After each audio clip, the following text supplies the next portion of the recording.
Oi para você, concurseira, oi para você, concurseiro. Preparado para mais um momento de estudos e reflexões sobre as atualidades? Hoje tem um tema muito interessante, que normalmente todos dão pitaco e poucos se aprofundam. E eu quero dizer que eu gosto muito desse tema, eu sempre me dedico, sempre me debruço a ele. Veja só o título do nosso tema. Cidades aprendem a se defender das marés altas. Você já ouviu isso? Você já em um bar já discutiu com os colegas, com os amigos, já ouviu pessoas comentando se o mar vai acabar subindo de nível e as cidades litorâneas serão inundadas. Não é verdade? Assunto comum no nosso dia a dia. Mas esse tema que eu vou trabalhar com você foi publicado no Wall Street Journal e acabou sendo replicado pelo mundo inteiro. E é claro que interessa a nós, porque a maior parte dos seres humanos vivem em áreas próximas a oceanos ou mares. Por um motivo simples, é de onde nós tiramos uma parte do nosso alimento, é onde acontece a maior parte da comunicação entre as pessoas quando precisa exportar e importar mercadorias. Mais de 90% do comércio mundial é feito pelo transporte marítimo. Então, está aí um dos motivos que esse tema é importante para o nosso dia a dia e, é claro, questão de prova. Mas o seguinte, precisamos voltar um pouco na história, porque não foi da noite para o dia que isso se tornou corriqueiro para nós. Perfeito? Vale a pena nós termos uma visão de passado para explicarmos o presente. E para isso eu preparei para você 3 mapas. E eles nos darão a explicação de por que nós vivemos próximo a mares e a rios e assim por diante. Vamos ao primeiro, você já deve ter visto esse mapa. Aqui vai ser apenas um momento de relembrá-lo, ok? O primeiro é o da Mesopotâmia, me acompanhe. Olha, peguei aí uma imagem de satélite, marquei para você a região da Mesopotâmia, onde que está o rio Tigre e o rio Eufrates. Esses rios são tão antigos na história do ser humano que aparece logo no início da Bíblia. E a palavra Mesopotâmia já diz o seguinte, entre rios. E aí o rio Tigre e o rio Eufrates, desaguando no Golfo Pérsico, é um local que o ser humano aprendeu a ser sedentário, aprendeu a agricultura. Também um pouquinho mais à esquerda, vai para o mar Mediterrâneo. Está vendo ali o rio Nilo desaguando no mar Mediterrâneo? Esses 2 pontos aí, tanto no Oriente Médio quanto na África, no caso do Nilo, são lugares que o ser humano aprendeu a ser sedentário. Perceba, perto do mar, no caso do Golfo Pérsico, Mediterrâneo, aí no caso do Nilo. Tá certo? Então, 2 lugares já marcamos. Temos mais 2 para que nós possamos relembrar disso. Outro é lá na Ásia, vai comigo para a China. Veja ali o rio amarelo, o rio azul que eu destaquei para você, tá certo? Veja esses dois pontos na China também o ser humano aprendeu a desenvolver a agricultura, mais ou menos no mesmo período, só que povos isolados. Outro mapa que eu quero destacar agora, concurseiro, concurseira, para fechar essa parte histórica, é da Índia. Veja lá, me acompanhe, que tem aí o rio Hindu e o rio Ganges. Esses 2 rios que nascem na cordilheira do Himalaia, com o derretimento da neve, e vão em direção ao Oceano Índico. Esses 2 rios, o ser humano também aprendeu a ser sedentário. Muito bem, depois dessa análise cartográfica e histórica de onde o ser humano se posicionou primeiro, vamos para um ponto prático de lugares que começam a sofrer essa questão ou do rebaixamento ou da elevação do nível do mar que vem a provocar o alagamento. Acompanhe Veneza, que sempre é uma referência. Veja essa matéria. Lá se vão décadas de estudos, planos que ficaram para trás. Até hoje, nenhum governo italiano venceu esse desafio. proteger as vielas, os monumentos históricos, a arte. Cuidar da cidade escolhida pelo cinema, cenário de filmes, sonhos e festivais. I'm leaving today. Em 2003, o primeiro-ministro italiano Silvio Berlusconi chegou a lançar a pedra fundamental do projeto que iria salvar Veneza. O projeto Moisés foi resultado de um consórcio de cientistas do mundo todo. Previa a construção de 78 barreiras de ferro móveis que seriam acionadas quando houvesse risco de inundação. Se as águas do Mar Adriático, confinadas na Lagoa de Veneza, atingissem 1 metro acima do normal, as barreiras seriam ativadas. O plano nunca saiu do papel. Desagradou a ambientalistas. Alguns temiam desequilíbrios no frágil ecossistema da região. O projeto também enfrentou a oposição dos empresários que não queriam perder as rotas do tráfego marítimo. Atualmente, Veneza sofre com inundações 200 dias por ano. No começo do século XX, eram 7 dias por ano. A Praça de São Marcos, o ponto mais baixo da cidade, fica inundada durante todo o outono e o inverno. Veneza está afundando. O nível da água do mar está subindo. As causas são variadas: aquecimento global, erosão do solo. É como um filme catástrofe a que assistimos entristecidos. O desfile de turistas com as águas pelo joelho, tentando se equilibrar em tábuas. Até quando a antiga sede do Império dos Doges, porta da Europa para o Oriente, fortaleza do comércio medieval, vai resistir?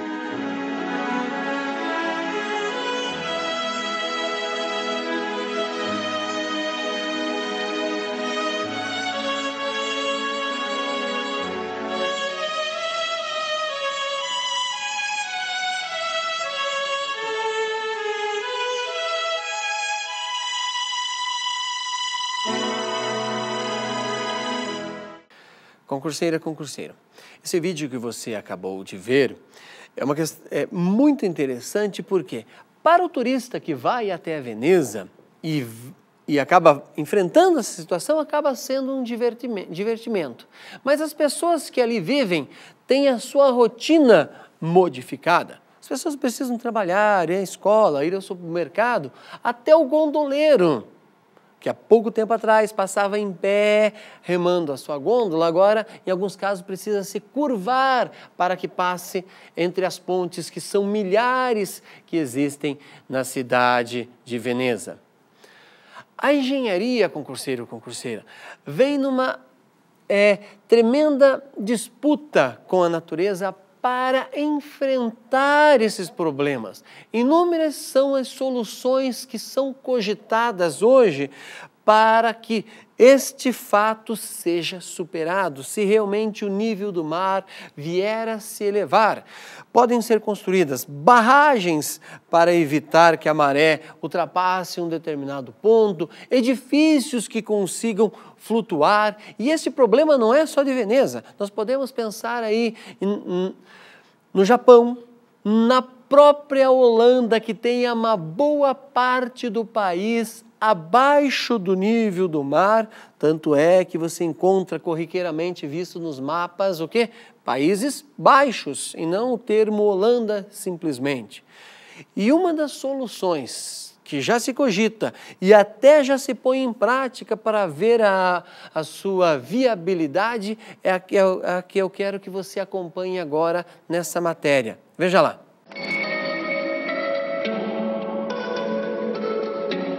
Nesse balanço das águas mora o futuro. O futuro da habitação na Holanda, um dos países mais ameaçados pelas mudanças climáticas, que podem provocar o aumento dos níveis dos oceanos. Nos últimos 80 anos, diques gigantescos de até 30 quilômetros de extensão evitaram que o Mar do Norte cobrisse mais da metade do território holandês, que fica a cerca de 1,5 metros abaixo do nível do mar. Mas como ninguém pode prever até quando essa barreira vai continuar intransponível, o jeito tem sido conviver com a água. Um país eternamente ameaçado pelas inundações. Quando não é o mar, é a chuva que costuma não dar trégua. Não é à toa que a Holanda tem uma das maiores concentrações de casas flutuantes do mundo. São 16 mil prontas, habitadas como essas daqui, e cerca de 1.500 sendo construídas anualmente. Modernidade e conforto à prova de alagamento. Solução para cidades como Amsterdã, onde falta terreno, mas sobra água. A capital da Holanda tem centenas de canais. Não é de hoje a existência de barcos residenciais. Novidades são essas verdadeiras joias da arquitetura moderna.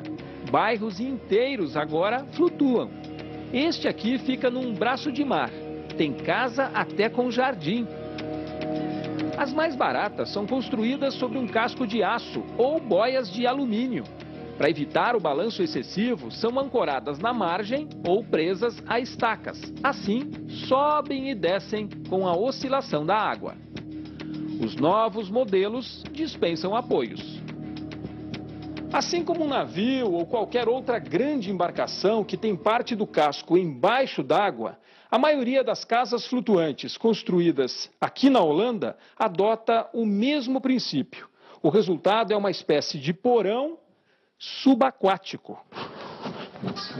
A área fica cerca de 2 a 3 metros abaixo do nível da água e serve para dar equilíbrio e sustentação. Evita que a casa balance, mas também é um excelente espaço que pode ser aproveitado.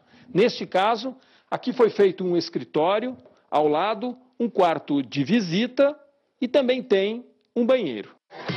O peso da casa evita a movimentação. É um verdadeiro caixote de concreto e aço de mais de 100 toneladas, preso apenas por uma âncora. O dono diz que não viveria em outro lugar. Na garagem, em vez de carro, ele tem um barco. No telhado, coberto por grama artificial, pratica seu esporte preferido. Bem-humorado, lamenta apenas que não seja possível resgatar as bolinhas. O próprio governo entrou na onda. Este prédio, flutuando na Baía de Amsterdã, é uma prisão para mais de 1.000 presos. Concurseiro, concurseira, percebeu como é interessante a engenhosidade do ser humano para tentar superar esses problemas? A nossa eterna briga com a natureza? Por quê? A natureza funciona pelas suas próprias leis, pelos seus instintos. E nós, seres humanos, que também fazemos parte da natureza, mas que agimos de maneira, entre aspas, racional, sempre estamos tentando superá-la ou dominá-la. E preciso reafirmar aqui, a natureza tem o seu ritmo. Por exemplo, o El Niño e a Laninha, eles provocam modificações no nível do mar. Ora vai ter um aquecimento, ora vai ter um resfriamento. Os próprios ventos acabam empurrando a água do mar. Quando eles sopram por muito tempo numa mesma direção, eles acabam empurrando a água do mar como se fosse uma piscina. Imagine se você colocar um grande ventilador numa piscina e ele acaba empurrando a água para um lado. Ali numa piscina daria centímetros de diferença. Mas no oceano, dando centímetros de diferença, olha a quantidade de água que pode ser empurrada sobre o continente. Esse vento um dia pode parar e a água volta para o seu local. O El Niño e a Laninha está relacionada a esses ventos alísios que acontecem na linha do Equador. E o El Niño e a Laninha eu preciso voltar um dia desses para a gente poder explicar melhor, mas vale a pena chamar a atenção aqui. E eu só citei para dizer para você, e esse fato é muito importante quando nós pensamos em dados epistemológicos de teoria da natureza. A natureza funciona pelos seus meios, o ser humano do ponto de vista racional. E nós, normalmente, não nos damos ao entender a natureza, não fazemos questão de entendê-la. Por isso, este conflito que se estabeleceu entre ser humano e natureza. Concurseiro, concurseira, aqui eu encerro mais uma aula e logo venho com novas notícias. Bons estudos!